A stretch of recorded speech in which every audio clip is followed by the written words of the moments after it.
What does sell pressure mean? That means that something is coming onto the market, being sold, that drives down the price of that thing.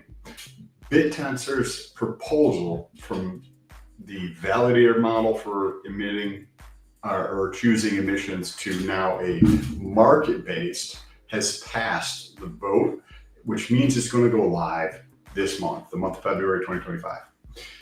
And according to the updated white paper, they actually talk about how DTAO implementation is now going to create sell pressure on the alpha tokens, which are going to virtually have no liquidity. So when you have sell pressure, that's going to drive the price down of these alpha tokens over time. And there's 3 steps we basically had to walk through to be able to understand how the sell pressure works. The first is going to be emissions, because emissions were changing from the previous documentation they had, where there was supposed to be, one alpha token or one tau that doesn't change per block, but then there was going to be 2 alpha tokens per block that were released per subnet.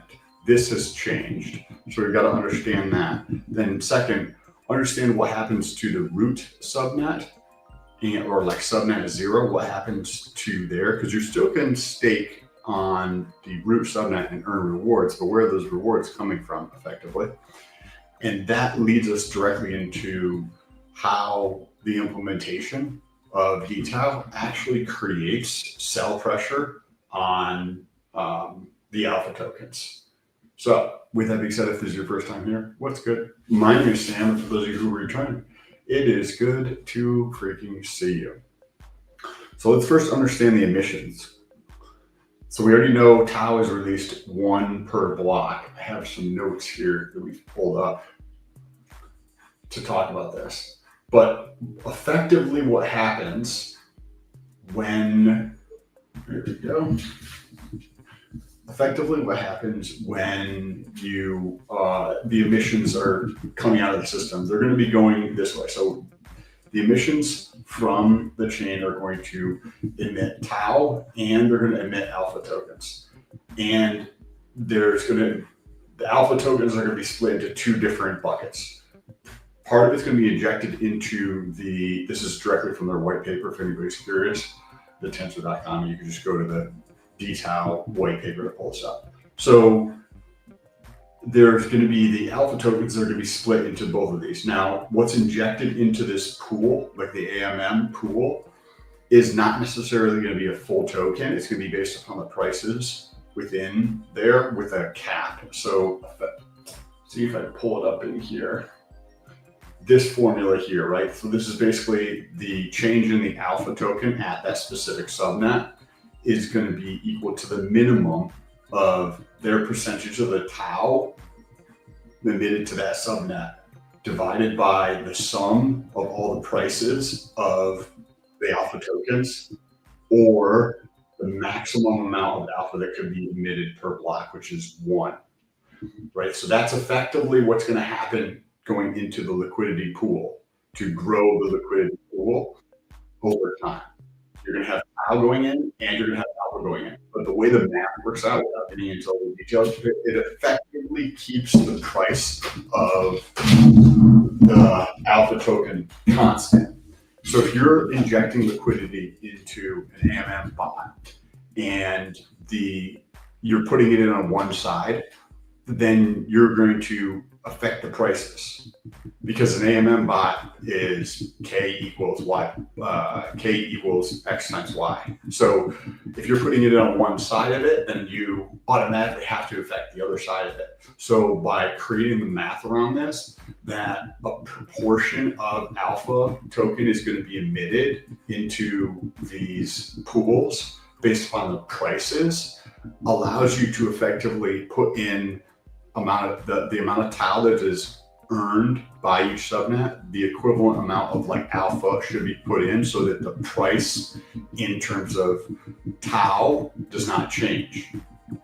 Now this is going to impact subnets differently, because subnets are going to have different prices. So higher subnets are going to get the same amount of emissions as higher priced alpha token subnets are going to get the same amount of emissions as lower priced ones, right? So that could be beneficial for one group and not as beneficial for the other group, but the other group might not be performing as well, right?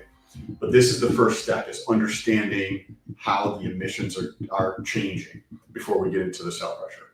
So when these are emitted, this portion of the alpha token right here, where it says equation 7, that is a variable amount. Obviously the tau is a variable amount. So this is per block, you might be say 1.2 alpha tokens emitted, where one alpha token goes to the stakers effectively, or like validators, miners, and owners, right? And the 0.2 of the alpha token goes into the liquidity. So you're effectively starting with zero liquidity, and liquidity is going to be increasing as time goes on. So if you think about this, when can you manipulate the price of something the greatest? When there's basically no liquidity, because then any type of injection of buying pressure or selling pressure has a drastic impact on the price. So the liquidity is going to expand as time goes on, but the easiest time to manipulate that is going to be at the beginning, and which is going to tie us into the like later on when we're getting into this and why some of these things are actually implemented. So when this is implemented, I believe it's supposed to be next week or something like that, we're going to have, you'll still be able to stake at the root subnet, but it's not going to be doing the validating, so to speak, for the network. It's not going to be doing the consensus for the network anymore. But you're still be able to get rewards. Where those rewards are going to come from? They're basically going to come from a little bit from each one of the subnets. So generally speaking, the weight, the tau weight, is meant to help smooth the transition to the current DTAO design. So effectively, this tau weight is going to take some portion of each one of the 64 subnets emissions and take that and give it to the root net, the root subnet, whoever's staking there, based upon your proportion in that pool. So if I have 10% of the pool and you had 90% of the pool, I get 10% of the rewards, so you give them 90%. Those are all going to be coming from the 64 subnets, which goes right into page number 11. So you can read through this stuff yourself. So we're going to talk about this here for a second. And the cell pressure. Where does this cell pressure on the alpha tokens come from? So this is the root reward claiming. The root dividends, which are taken from the alpha emissions, which we were just talking about, may be given to the root stakers in several ways. So remember this, because it could change in the future. Initially, it will, so this is how it's going to start as. And this is what creates the cell pressure. And remember, there's virtually no liquidity, so cell pressure means it has an impact on the price. Initially, it will be done by auto selling the dividends in alpha into the subnet's AMM, and thus receiving tau to then pass on to the root stakers, distributed on a pro rata share, right? So what that means, the alpha tokens that are rewarded, how the math works out, it's going to be on that tau weight, right? Like the tau weight is going to help dictate how much of those rewards in each one of the subnets basically are taken from the subnet and travel back to the root subnet. Now, when it's done this, it's emitting alpha, then there's going to be auto selling, right? So you're going to take this alpha token back into the AMM bot effectively, right here, of those dividends to convert it to tau. Because remember, these are non-fungible, meaning you can't go trade this for another alpha token or an ERC20 or anything like that. The only way to extract the value in terms of USD was to go from the alpha token back into tau and then take tau to convert it into something else if you so desire. So in order to reward the root stakers, this alpha token that is rewarded at each one of these subnets is going to be sold against its own token to convert back to tau to give the rewards to the root stakers. So this, especially at the beginning, is going to create downward sell pressure. Now, the amount of this pressure relative to buying and selling depending on how busy the marketplace is, or depending on how many people are going to participate. I'd love to hear your thoughts. I don't think a lot of people are going to actually participate in staking in these subnets initially relative to the total population of holders of DTAO, right? There's like 191 wallets currently created for DTAO. You know, some single digit, less than 5% of those people are actually going to participate. Alberto, Stolt, what is the market cap and supply of alpha tokens in each subnet? How much is each alpha token worth? So the market cap, it's going to be determined by the market, right? So what's going to drive that is people taking their DTAO and staking it at that subnet. So if there's 64 subnets and you have people who are there's a disproportionate number of people who are taking their DTAO and exchanging it for an alpha token, which is risky because you can lose that DTAO. You can lose some portion of that DTAO, if not most of it. So say if you had 100 DTAO or 10 DTAO, and you were to stake it at a subnet, and then that subnet, as they earn rewards every single block, the miners, subnet owners, and validators have to pay hard costs for running mining equipment, for paying people they have on staff, if they have anybody on staff, for electricity, right, the lighting, etc. So they're going to be selling their alpha tokens through that same pool that you staked your, say, 100 DTAO at. And if there's and plus we have this here too, remember, this auto selling of the dividends, which is going to be a relatively small amount potentially, but there's still going to be, like, these subnet alpha tokens their inflation is like twice that of DTAO almost, depending on the prices, the aggregate prices of all 64 subnets. So when you think about like people staking on them, that's going to create basically the market cap in the traditional sense, but it's not.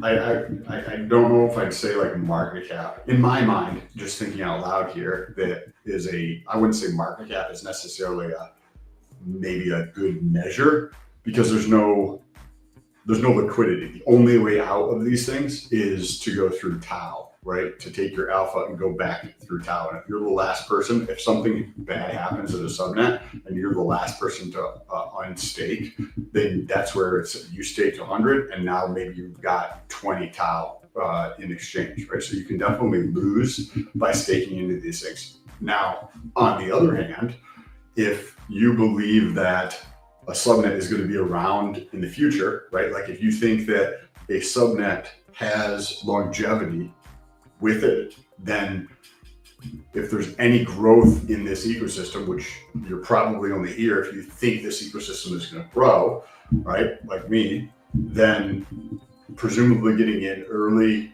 could allow you to get in before other people. Remember, when there's no liquidity on there, well, basically when the price is very low, you're going to get more alpha tokens at the beginning.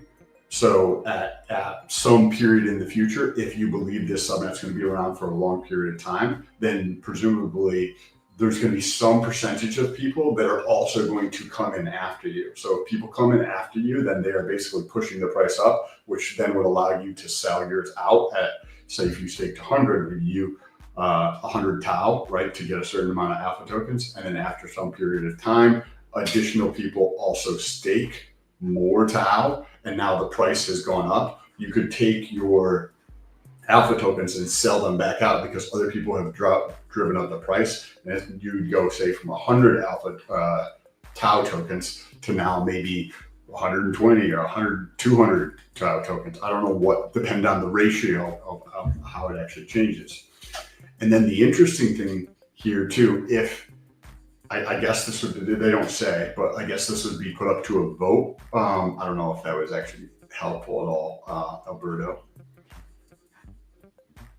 You're more than welcome, sir. Hey, I appreciate you being here. Okay, so now the other thing that I found very interesting here is that this could actually change as time goes on, right? So there's going to be auto selling to basically reward the stakers at the root net.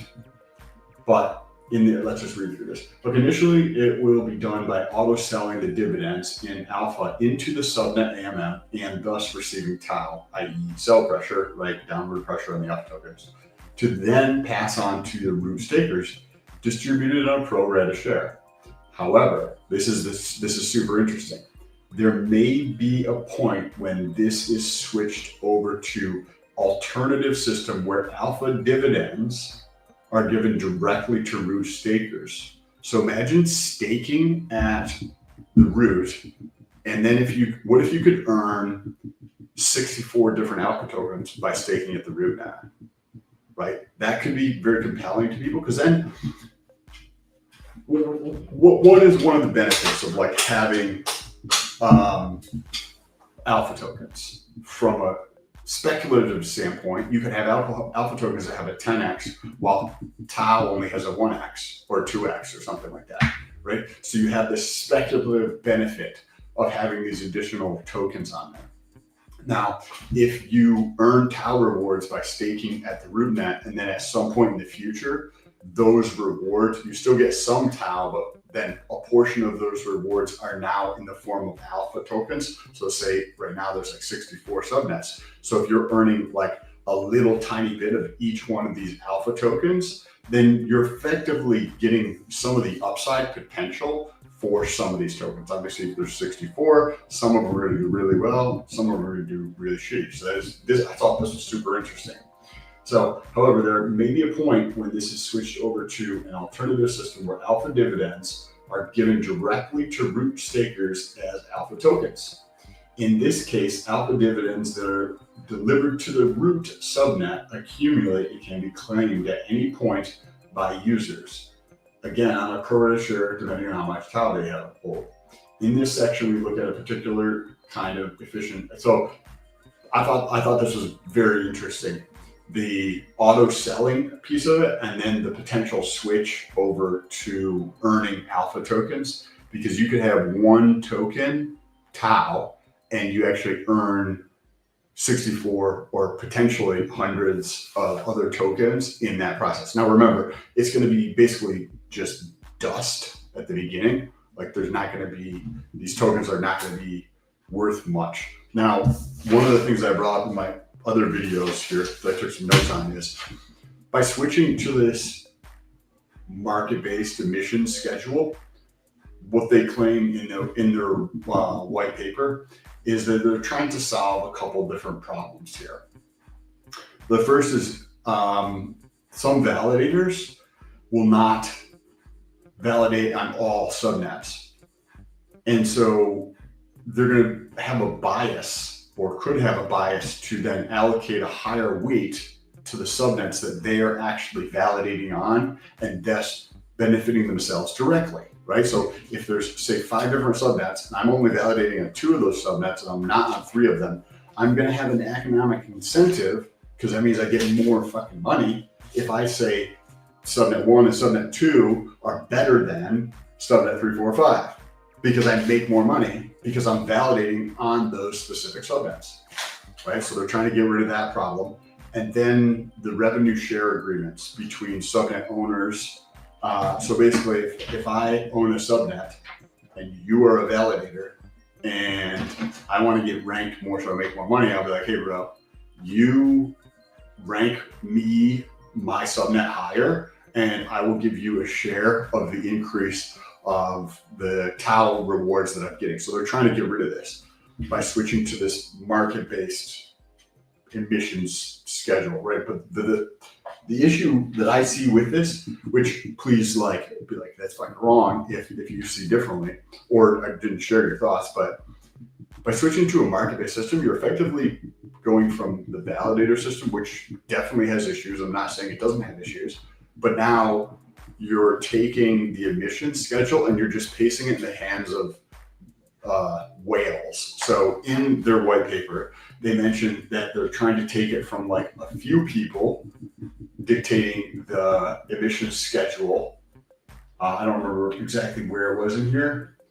They're corruptible set of validators, but basically you're taking it from several validators that are creating the emissions in the system or dictating the flow of emissions in the system to now there's like 64 validators or something like that that are like creating this. Now, after the switch, you're basically going to be giving the handle to where emissions are going to be going to whales, right? People who own a shitload of TAO, they just get to dictate it now, right? Which is probably a relatively small handful of people too who own thousands of TAO. I know I don't own thousands yet. Maybe I will in the future, but I don't. So these players can now go stake at a subnet. The revenue share agreements could still be in place. If I have a subnet and you have a bunch of TAO, and I'm like, hey bro, why don't you take your TAO, stake it here, and I will give you a portion of the extra rewards that we get. Like that doesn't change just because it's a validator that's doing it. Now it's just a whale that's doing this. So I'd love to be wrong or to think about this in a different way. If like that doesn't seem like if I'm being unreasonable in some way, but to me it's just shift. Not that it's wrong or one's better than the other. It's just not talked about, right? Where it's going from the emissions are, I'm controlling the emissions as a validator, and now we're going to let whales control them. It's very similar in some ways, right? And maybe this will change slightly over time, but probably not, because there's not going to be that many whales in the system. You're always going to have the biggest players, but I guess that's life, right? Like the people with all the money are the ones who are controlling all the rules, all the laws that are implemented, all of those types of things. So I'd love to hear what your thoughts are. I'm personally bullish on this. I'm going to continue purchasing, but I'd love to hear what your thoughts are on this in the comments, or if you have other insights that I missed or you disagree, let me know. Oh, another interesting thing here. So when they're calculating the prices, they're going to be using an exponential moving average for alpha. So effectively, by using a moving average to calculate the price for the emissions of alpha, you're smoothing out the curve, right? Because it would be easier to manipulate a whale or something like that if you drive the prices way up or drive the prices way down by selling. So by using a moving average, you're able to smooth this out to a certain degree, which will be helpful. And then the other thing that I didn't get into in a ton, and then we'll wrap up here, is when you have varying prices of subnet alpha tokens. So one would be really, really low. One, would just be say the average, and then one is going to be high on these subnets, right? Like so 64. So there's gonna be several that are high, several that are low, and several right around the mean, right? So when alpha tokens are emitted, it's going to be emitted at the exact same amount to all three of those categories of subnets. And so it's going to affect, and I haven't really put more thought into it in this, but each one of those is going to affect differently, right? So if you're below average and you're getting the same amount of alpha tokens emitted into your reserve pool as somebody who has a larger price, it's going to affect those people differently.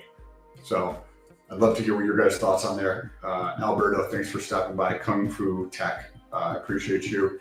And I will see you guys when I see you next. Share this video if you thought this was actually helpful in some way, shape, or form. Share this video with somebody that you appreciate. And I'll leave you again with